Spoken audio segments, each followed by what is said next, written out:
I'm so excited to be joined by Megan to kick off our Katoa Botanicals Collective, a platform where we share inspiring voices, expertise, and stories from a diverse group of professionals whose work connects to wellbeing, sustainability, environment, innovation, and lifestyle.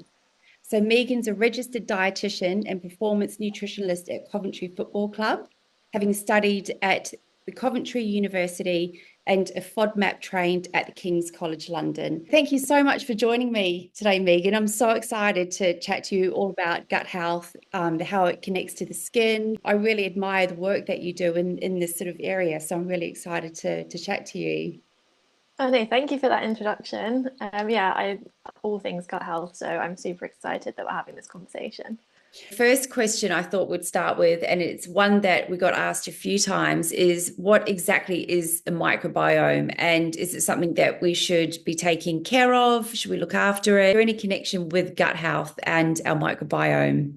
Okay, good question. I think when we think about the term microbiome, we need to think about what that term means first of all. So we have microbiomes all over the body. We've got our skin microbiome, we have a gut microbiome, we have a vaginal microbiome. And what we're talking about when we use that word is sort of a mini ecosystem. So we're thinking about bacteria, fungi, viruses, all living in one environment, whether that be the gut, the skin, the vagina. And when we think about the gut microbiome, we think about sort of gut microbiome diversity, we're thinking about a different collection of these microbes. And having a diverse microbiome is then what we think about when we think about terms like gut health. The skin microbiome is a little bit different to the gut microbiome if you think about the different environments that we find them in. So I mean, both are, I guess, open to the environment. Our gut interacts with the environment from the food that we eat, but the skin is obviously on the outside of us, so it's subject to harsher conditions if we think about UV from the sun, if we think about physical injury and sort of like wound healing, temperature changes when we sweat. So I'd say the skin is subject to a slightly harsher environment. And again, having this skin microbiome and this, when we use the term dysbiosis, it's this lack of diversity or maybe having more less beneficial bacteria and more of the harmful bacteria. And this Okay. dysbiosis might potentially lead to some of the common skin conditions that people can present with. So if we think about conditions like some of the most common ones would be things like acne or eczema, psoriasis, rosacea.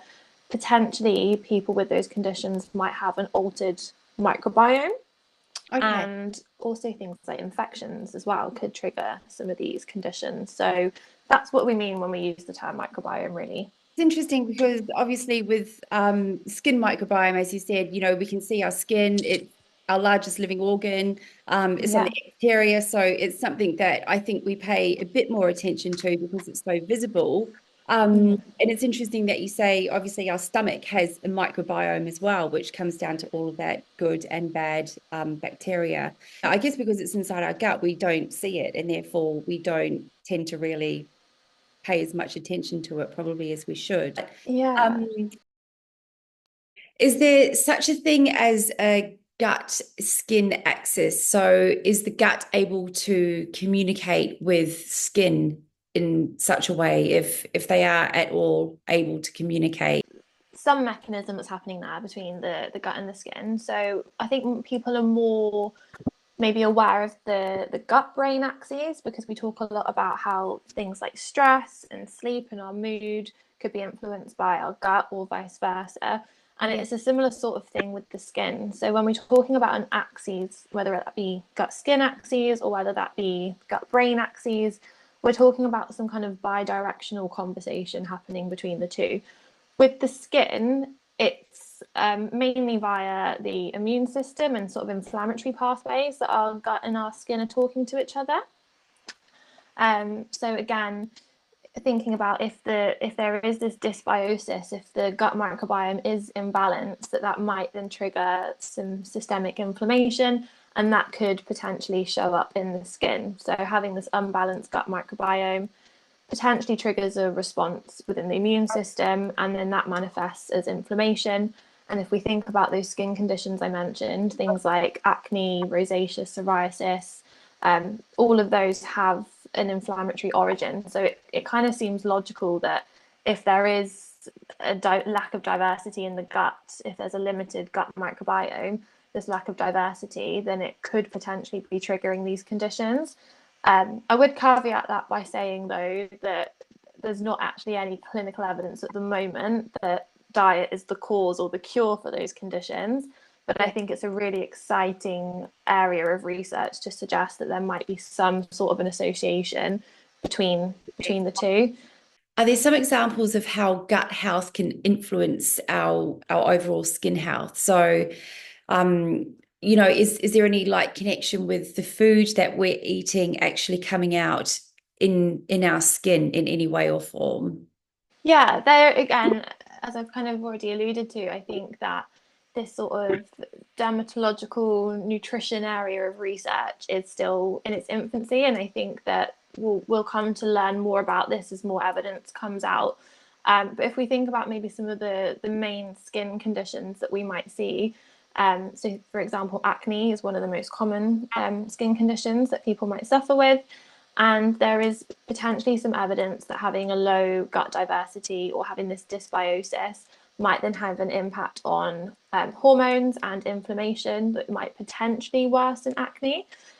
There's also then, aside from the gut health aspect, people with acne tend to come to clinic having reduced or restricted an element of their diet. So some of the most common ones would be things like dairy. People seem to exclude dairy. And there is some evidence that actually some of the lower fat milks, rather than the whole fat milks, but all milks, might potentially trigger breakouts of acne in some people. But the other side of it is if people are restricting their diets, not only is that then harmful to our gut diversity, because we want a rich, diverse diet. If we're restricting a food group, that's harmful to our gut potentially. But in cases of acne, having a restrictive diet might also then increase the stress hormone cortisol. And then cortisol itself could then lead to breakouts of acne. So acne is a bit of a catch-22 because people want to restrict aspects of their diet, but then that restriction might then contribute towards stress and that coming out in the skin. So I think acne is quite an interesting one when we think about gut health and how that might come out in skin or skin health. Yeah, they like sugar and alcohol and everything, because I think this sort of Yeah. like that seems to be a really big one with, people sort of binge eating sugar or even having a few drinks. I sort of notice when I have a few drinks, over the weekend, some weekends, and then I feel like I get like a little breakout. I know a lot of it's hormonal, Yeah. but is there sort of like any connection with alcohol and sugars and everything with like gut and skin?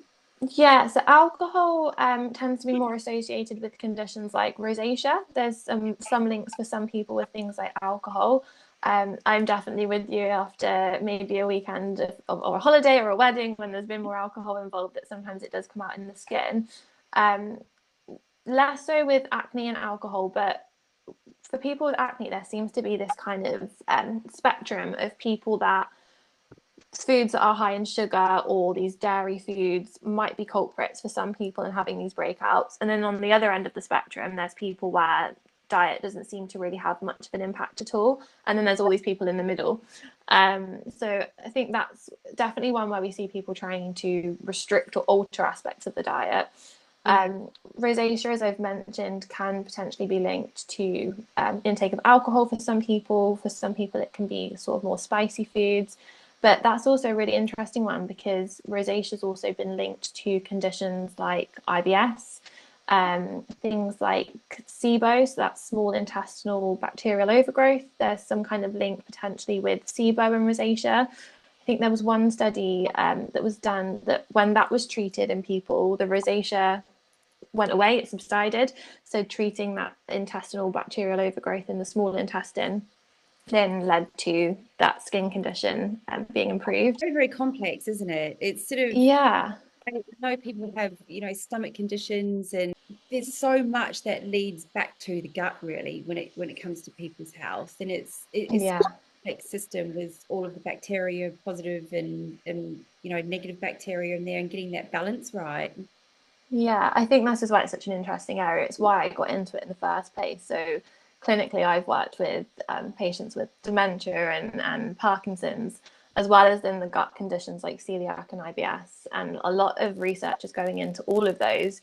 There's research going into mental health conditions and the gut.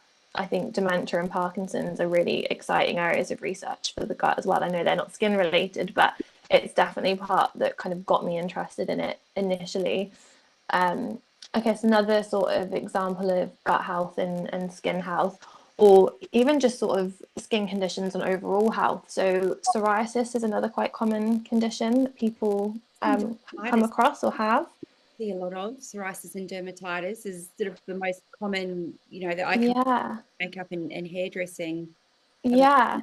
conditions. So psoriasis is a really interesting one because it's actually now considered, it's linked with things like cardiovascular disease, potentially with things like diabetes. So it's what we call a multi-system inflammatory disease. So psoriasis is a really interesting one for skin and diet and gut health because of these other conditions it's associated with.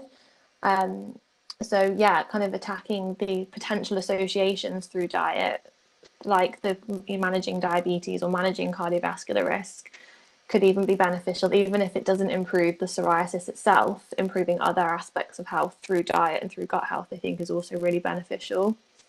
Are there any supplements or anything that you could recommend for people to take to sort of support hair, skin, and nails? I think skin, nails, and hair are sometimes the first signs that there's an underlying deficiency.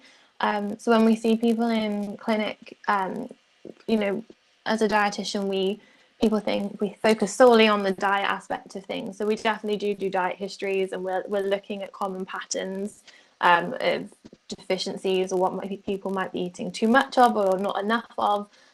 We take anthropometrical measurements, whether height, weight, waist circumference. But what we're also doing is making visual assessments of people, because sometimes when you get to know a client and you're seeing them over months, if you are noticing changes in hair, skin, and nails, then it might be a sign that there's a deficiency, which we can then match up through taking that diet history. If we're suspecting there might be an underlying deficiency in vitamin C, but when we then collect information about people's diets, we're going to be looking at sources of vitamin C, or that might be part of our dietetic plan, would be increasing sources of vitamin C. So some of the common ones, vitamin C I've mentioned, we typically think about sort of scurvy, so bleeding gums. We also get these coiled hair on our legs.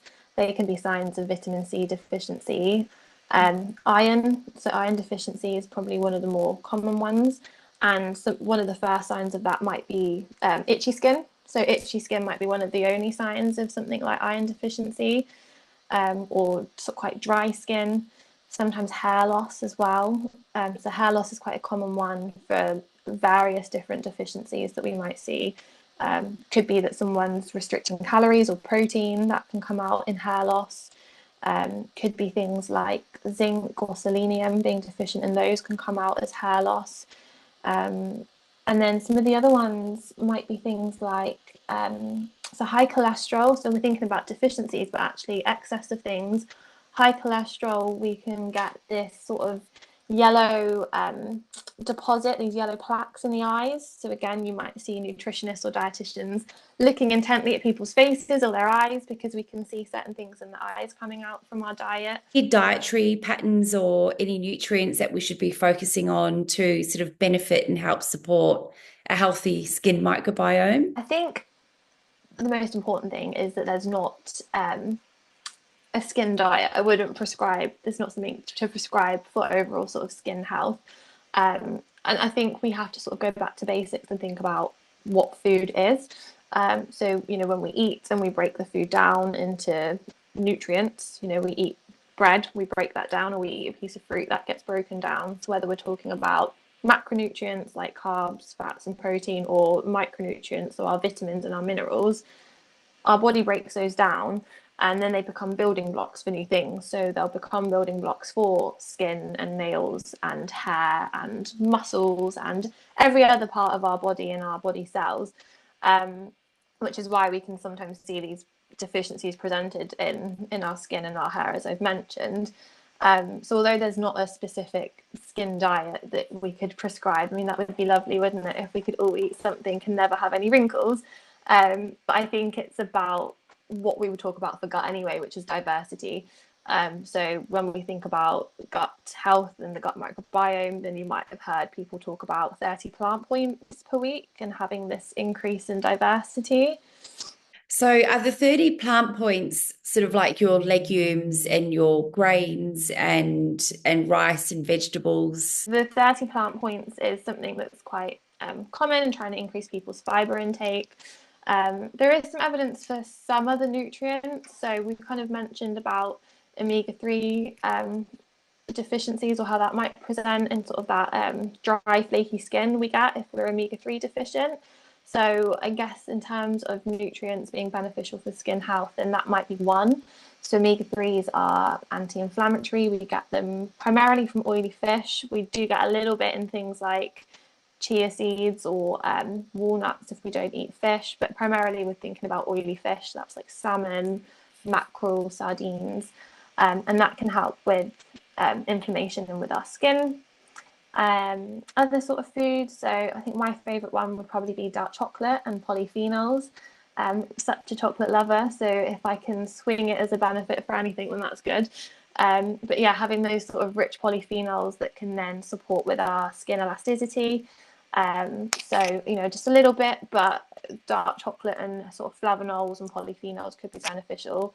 And then other foods like things like tomatoes that contain lycopene, foods that might protect from things like UV damage. So beta carotene, which we find in sweet potato and carrots, they can be beneficial. But I'd say primarily we're thinking about diversity. I mean, all of the foods I've just mentioned, you'll notice that most of them are plant sort of foods.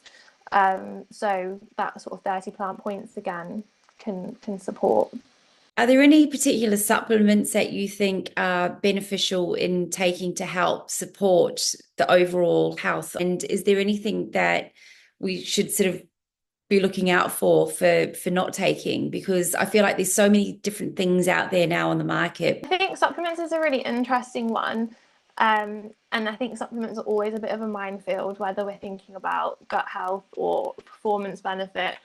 Use them to sort of top up your diet rather than replace specific foods. I don't think that supplements should be used to replace a good diet or to make up for not having a diverse diet. And then think about what it is that you're maybe lacking. So if you don't eat oily fish, would you benefit from an omega-3 supplement?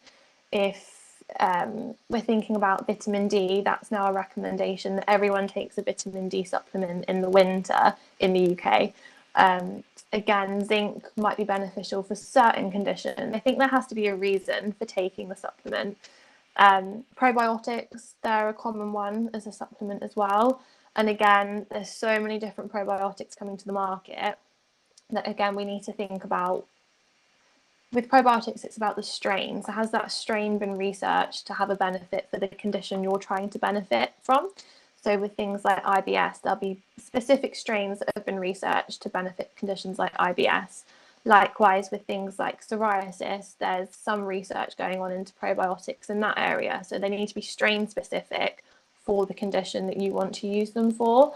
And with probiotics, my advice is always that people try them for, say, like 4 weeks under the guidance of the manufacturer. It's all about balance, really, at the end of the day, isn't it? Because there's so many things that we need to help support other vitamins and minerals and nutrients. For us, so having vitamin C, if we're having plant-based sources of iron, can then help with the absorption of that.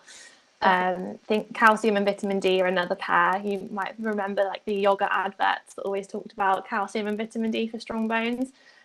So again, there are combinations of vitamins and minerals that might help each other be absorbed. My motto for the supplements is always food first, but not food only. I think we should always try and get what we can from our diet. And then if there's some reason that we can't, because we've got another condition that's maybe meaning that we can't absorb things properly, then that might be where a supplement comes in. But I think we should always try through food first. Yeah. And so would you sort of say when you are really considering looking at supplements to consult a dietitian or a nutritionist, or is it someone that you should? Yeah, I think it's always a good idea to consult with a registered nutritionist or a registered dietitian, or even your GP if you're thinking about starting a supplement, particularly if you've got an underlying condition.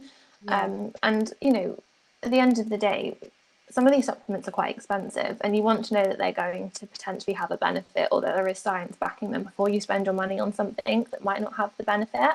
Is there sort of like any science or studies behind eating a lot of fermented food and the benefits? Yes, I think including fermented foods would definitely be part of my sort of gut health um, guide or advice. I think with any sort of foods like that, whether it's fermented foods um, or fibrous foods, my advice is always that people include them slowly and not too much at once, because you don't want to then have the adverse effect of, you know, bloating or abdominal pain and cramping from including these types of foods. But definitely things like kefir, and with our sauerkraut, like you mentioned. I mean, I love sauerkraut. My partner's from a Polish family, so all those types of foods are sort of within that sort of culture anyway. Not that he eats them so much, probably more me actually. But I think the inclusion of those can definitely be beneficial for our gut health. And it's a mixture, isn't it? We need the prebiotic foods that fermented foods are inclusive of, to sort of feed the bacteria, and then probiotic foods that then include that live bacteria. And it's the combination of the prebiotics and the probiotics that will then feed that healthy, diverse gut microbiome I was talking about at the start.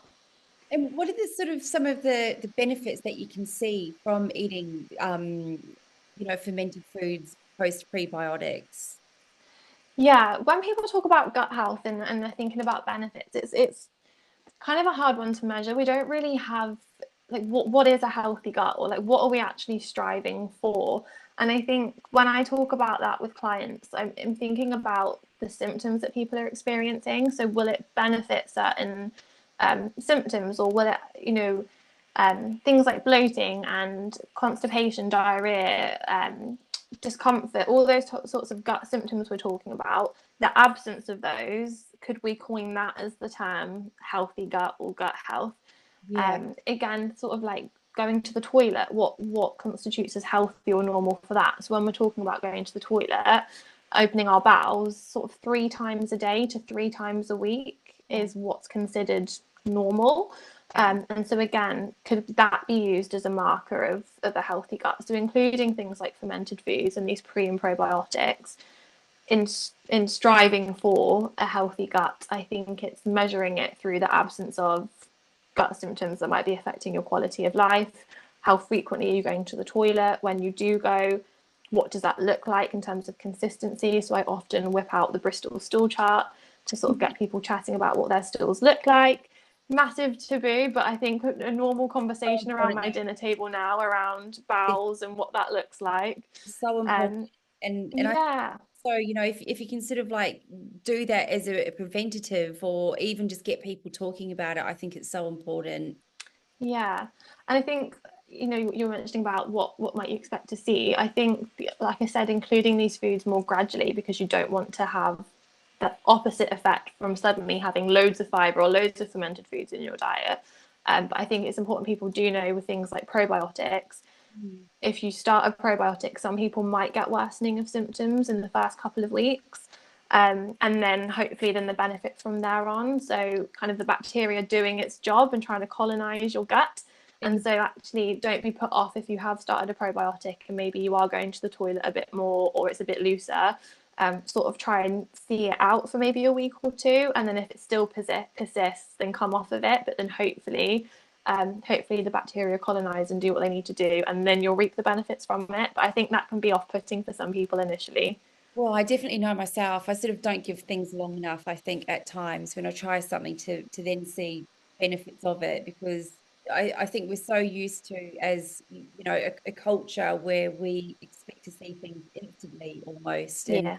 I feel like you really need to invest time into some of these things to actually start seeing the benefits. Everyone can do at home. What would you recommend? Making a So I couple of think changes. Yeah, I think my bottom line message is definitely around increasing our plant diversity, and I think the 30 plant points, sort of thinking about how many plant points we're consuming is a good start.